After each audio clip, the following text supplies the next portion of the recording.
अमृतपुर गांव में उस दिन सुबह से गहमागहमी थी। सूरज अभी पूरी तरह निकला भी नहीं था कि रामदीन के पुराने पुश्तैनी मकान के आंगन में चीख पुकार मचने लगी। सावित्री चूल्हे के पास बैठी हुई थी।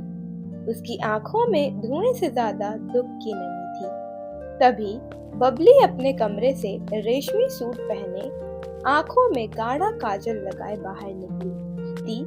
आज फिर चूल्हा फूंकना शुरू कर दिया। मैंने कितनी बार कहा है कि शहर से गैस वाला चूल्हा मंगवा लो, पर तुम्हें तो बस इसी धुएं में मरना पसंद है। बबली, गैस के पैसे कहाँ से आएंगे? अभी पिछले महीने ही तो बाबूजी की दवाइयों में सारा पैसा निकल गया, और फिर मेहनत की रोटी का स्वाद इस मिट्टी के चूल्हे में ही है।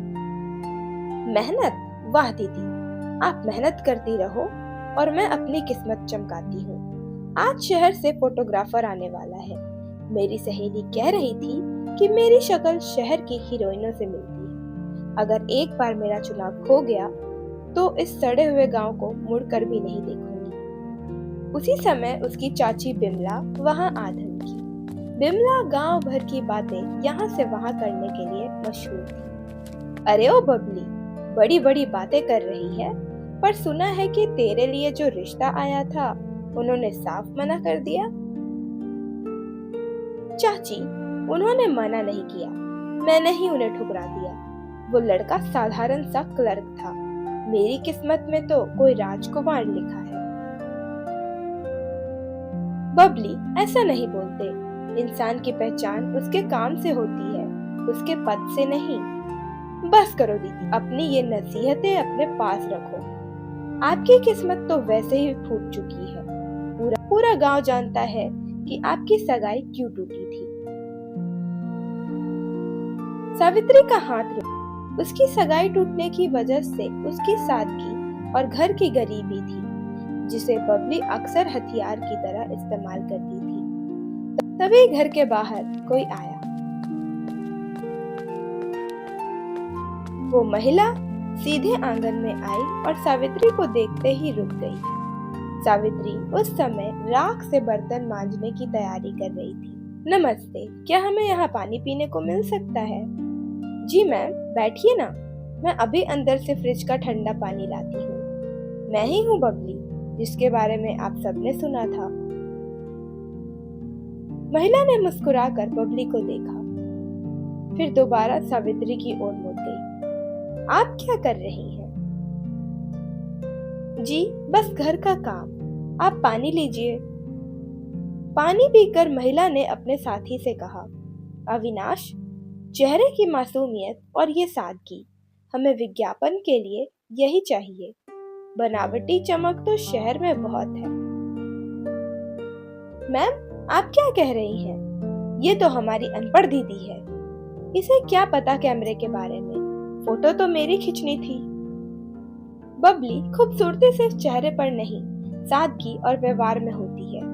हमें मिट्टी की सुगंध वाले साबुन के विज्ञापन के लिए एक ऐसा चेहरा चाहिए जो असली भारतीय नारी लगे, और तुम्हारी बहन का चेहरा बिल्कुल वैसा ही है। नहीं नहीं मैम, मैं ये सब नहीं कर सकती। गांव के लोग क्या कहेंगे? बिमला चाची, जो अब एक दीवार के पीछे छिपी थी, बाहर निकल आई। अरे सावित्री, मना मत कर। अगर ये लोग पैसे दे रहे हैं तो तेरा भाग्य खुल जाएगा। तेरे बापू का इलाज भी अच्छे अस्पताल में हो जाएगा। बबली के मन में ईर्ष्या की आग जलने लगी। उसे यकीन नहीं हो रहा था कि जिस बहन को वो फूटी किस्मत वाली कहती थी, आज उसी को बड़ा मौका मिल रहा था। ये सब बेकार की बातें हैं। दीदी, तुम कहीं नहीं जाओगी। तुम बस घर संभालो। ये बाहर के काम तुम्हारे बस के नहीं। सोच लीजिएगा, अगर आप शहर आएंगी तो आपकी जिंदगी बदल सकती है। हम कल सुबह एक गांव में ही हैं। उनके जाने के बाद घर में सन्नाटा छा गया। बबली पैर पटकती हुई अपने कमरे में चली गई। शाम को जब उसके पिता रामदीन खेत से लौटे तो उन्हें सारी बात पता चली।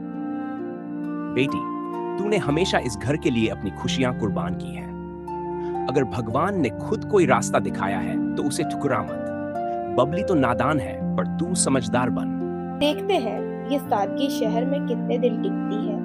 मैं भी देखूंगी कि इस गांव की गवार का भाग्य कैसे चमकता है। सुबह की पहली किरण के साथ अमृतपुर के बस स्टैंड पर एक अजीब सी हलचल थी।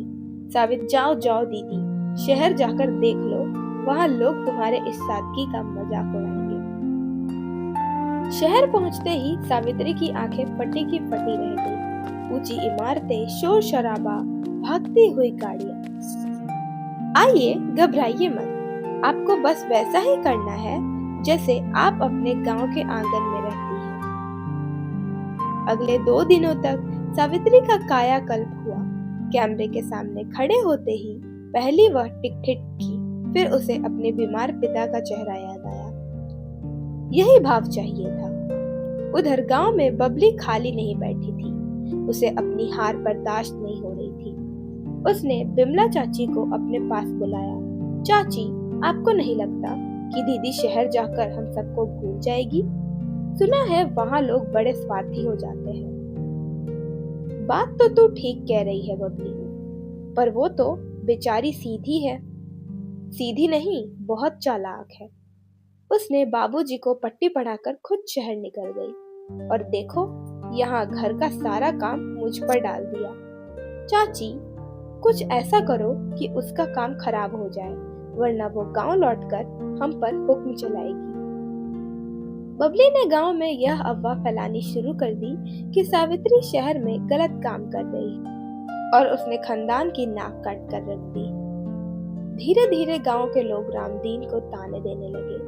3 दिन बाद सावित्री घर लौटी। उसके हाथ में मिठाइयों के डब्बे और पिता की दवाइयों का बड़ा पैकेट था। लेकिन जैसे ही उसने गांव की सीमा पे कदम रखा, मोहल्ला बदला हुआ पाया। पनघट पर बैठी औरतें उसे देखकर कानाफूसी कर रही थी। जब वह अपने घर पहुंची तो रामदीन सिर झुकाए आंगन में बैठा था। देखो मैं क्या लाई हूँ। तभी बबली अंदर से निकली। उसके हाथ में एक अखबार का टुकड़ा था। दीदी, ये क्या है? पूरे गांव में लोग कह रहे हैं कि आपने शहर जाकर तमाशा किया है। ये देखिए, अखबार में आपकी फोटो छपी। सावित्री ने अखबार देखा। उसके विज्ञापन की फोटो थी, एक सुंदर शालीन भारतीय नारी की। पर बबली ने उसे तोड़ मरोड़ कर पेश किया था। बबली, ये तो विज्ञापन है, इसमें गलत क्या है? गलत है कि आपने परायों के सामने फोटो खिंचवाई। चाची कह रही थी कि अब आपसे कोई शादी नहीं करेगा। रामदीन ने भरी चुप हो जा बबली, मुझे अपनी बेटी पर भरोसा है। सावित्री, तू घबरा मत। पर बबली ने हार नहीं मानी। उसने रात के अंधेरे में सावित्री को वो कार्ड और विज्ञापन के पैसे चुराकर कुएं में फेंकने की योजना बनाई। उसे लगा कि अगर पैसे और जरिया खत्म हो जाए तो सावित्री फिर से वही पुरानी नौकरानी बन जाएगी। तभी घर के बाहर फिर से वही लोग आए। उनके साथ एक और सज्जन बहुत रईस लग रहे थे। सावित्री, विज्ञापन इतना हिट हुआ है कि शहर के सबसे बड़े टेक्सटाइल मालिक मिस्टर खन्ना आपसे मिलना चाहते हैं। बबली के पैरों तले जमीन खिसक गई। वो पैसे और कार्ड फेंकने जा रही थी कि माया की नजर उस पर पड़ी। अरे बबली, तुम यहाँ क्या कर रही हो? तुम्हारे हाथ में ये क्या है?